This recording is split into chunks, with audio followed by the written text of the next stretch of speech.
Hi, welcome to this Program for Cultural Heritage video. Today we're going to do a quick demo of using PIP to install a Python module. So a Python module is basically a library of code that adds some functionality to your program that someone else wrote, right? You're importing their code into your program, and you can use their module to do more advanced features, more advanced stuff. So we've already used a few modules before already. We've used the CSV module. We use the JSON module. So these are modules that come built in with Python. They're ready to go. They're shipped with Python inherently. So you don't need to install anything. They're just there, ready to be used. They're just not included by default, right? So you have to say, I want to use the CSV functionality in my program, so I'm going to include the CSV module. So those are great, but sometimes there's even more advanced functionality that we want to use, and those are modules that don't come shipped with Python. They're not part of the standard library, so you actually have to install them on your computer to actually access them with Python. And so there's a lot of examples of why you want to do this. For example, if you are going to do some more advanced API work or working with internet stuff, you'd want to have an API that's a little bit more kind of user friendly. So, for example, there's a request module that works well with doing internet stuff, requesting things, posting things, etc. So just interacting with HTTP, it's a very nice kind of module that was developed that makes it very easy to do that. And so exists this repository of modules like this request module that people submit their modules to, and they're there, and they have a specific keyword, and then you're able to install them. And so you say, okay, uh, I want to use a program to install these modules on my computer, and you just type in that program's name, which is called PIP, and it installs a module, and you're ready to use it in your Python scripts. So of course the first thing would be like you'd have to know what the name of the module is you want to use, and it's mostly just kind of Googling stuff, right? So if I wanted to do like image processing work or something like that with Python, I would just search for Python image module or something like that, and I see that there's one called pill here, and so I go through the documentation and say like, oh yeah, this looks like a good module that it kind of accomplishes what I want to do.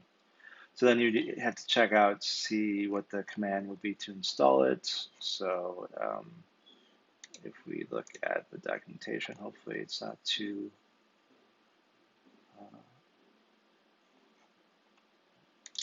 hard installation. So to install, they give you the installation instruction here. You say pip install pillow, right? And so whenever you see this pip word, that's a program that comes with Python. That's a little side program that helps you manage these modules. It's a package manager, basically, a module manager. And so basically we just need to tell Python to use this package and install it using pip. So we're going to go through the different ways of invoking this pip command on various platforms and various softwares that we did a demo on installing Python in this first videos. So if you head back to those early videos, we installed Python on a number of platforms, and we used a couple different pieces of software like Visual Studio Code, etc. So we're going to go through how you install a module for all of those platforms and softwares. So the one, as I was mentioning earlier, this request module is one we're going to use for sure in our future API lecture. So let's go ahead and install this using requests. So if you are on a Mac or Linux-based computer, once you have Python installed, you also have this pip command available to you. And so if you headed over to your command line, you could type in this installation documentation, how to install it. And so if you head over there and you install it with pip, you just need to make sure that you're using the right pip version, right? So on our Macs and our Linuxes, there's often going to be multiple versions of Python installed. For example, in this case, we have Python 2 point whatever and also version 3 installed. And so just because there's two versions of Python, there's also two versions of pip. So if you did pip, you'd see that there's a couple versions. So we just want to make sure we're using pip 3 because we're using Python 3, so we make sure we're using pip 3. And so to get started, to install this module, you simply type pip 3 install request, right? And request is the name of the module. It's like its reserved name. So if I try this out first before I run that, I'll go into and I'll make a new make a new script that uses this module requests, right? So we would say import requests. If I'd save that to my downloads, I'll call it mtest.py. So I have this module, right? Or I'm trying to import this module, but it's not yet installed on my using pip3 yet. So let's just see what happens if I um, run that script without installing the module. What kind of error message do you get? Right, so it says no module name requests, right? So the script is saying I want to use this module request, but the error is that I looked for this request module that you're asking for and it does not exist, so I can't import it. So that's what would happen if we didn't have installed, but if we run the installation pip3 install requests, it goes through a few steps, and you should see eventually it says something like successfully installed request and a version number, right? So you might see some other kind of warnings here, but this is saying this is basically a warning about PIP itself, saying you're using a little bit older version. If you want to upgrade it, run this command, and you can feel free to upgrade if you want. But as long as you see the successfully installed requests, then you know that the module was installed. And so if you went back and run that script again, you'd see that there were no errors at all, right? So it was able to import this module requests without having any problem finding it. So if you get to that point, then you know it worked and you're ready to go and start using the request module to get started with your next project. So the next one we're going to look at is still on Mac, but we're using Visual Studio Code. So if we were on a if we had Visual Studio Code running, which I do here, and we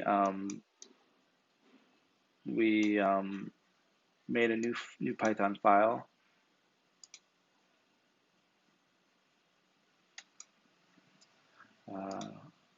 And we'll save this and call it mtest2 or call vstest.py. And so we just want to make sure that if we install the module, it's able to read it in this program as well. So if we try to import the same module and we try to run it, save it, and run it,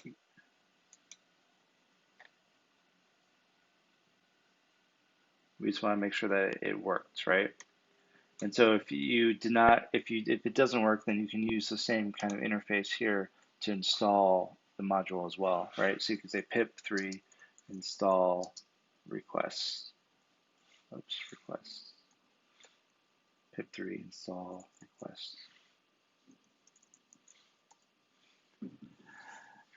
And so we already installed this in our command line version of this, but it says this requirement has already been satisfied by its installation.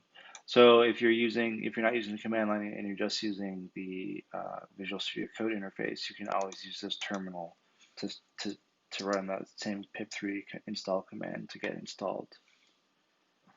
So if you are using a Windows machine, you can get things installed by there's a couple of different ways, right? So we went over the kind of vanilla installation when we installed Python 3 on Windows. There's just this executable we downloaded and ran, and it installed this kind of idle interface here. And so this was just our way for us to run programs, right? By going to new file, so let's try import requests.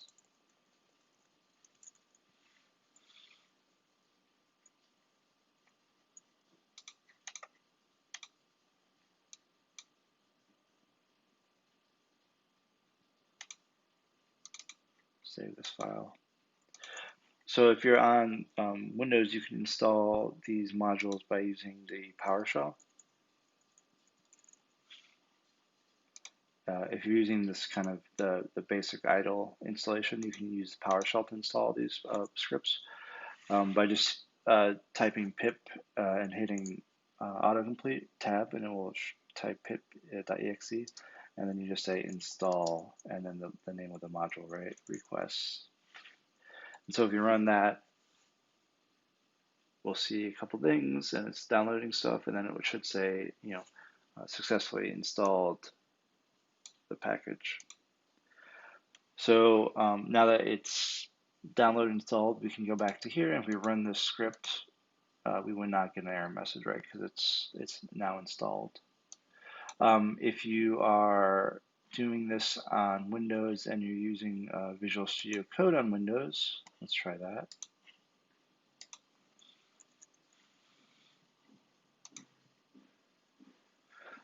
It's similar in that you have on the Mac version that we just saw. It's similar in that you have this terminal that you can run, um, and let's see if it works.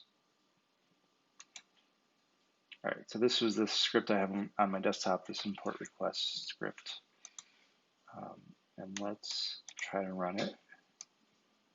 Let's see what it says.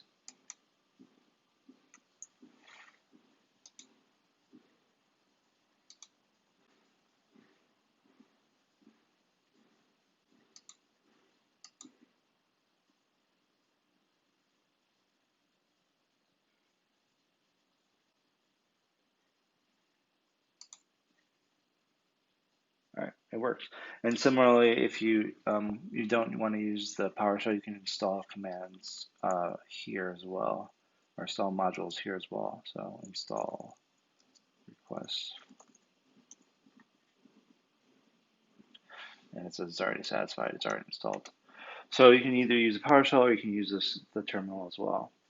And so the last way of getting modules working that we haven't that we talked about in ways of installing Python is the Google Colab. So if you're using a Colab notebook on a Google Colab notebook, you just come in here and make a new notebook, and you can use a special exclamation point. So if you say pip install request and run that. And I should mention, so you notice in the Windows version there was no pip3 because there's only one version of Python installed, ready to go. And so it says it's already installed. So this might have been already installed earlier, or it came with it installed. But if you follow these pip installation directions, you should be able to get any module you want to be using with Python installed and ready to go.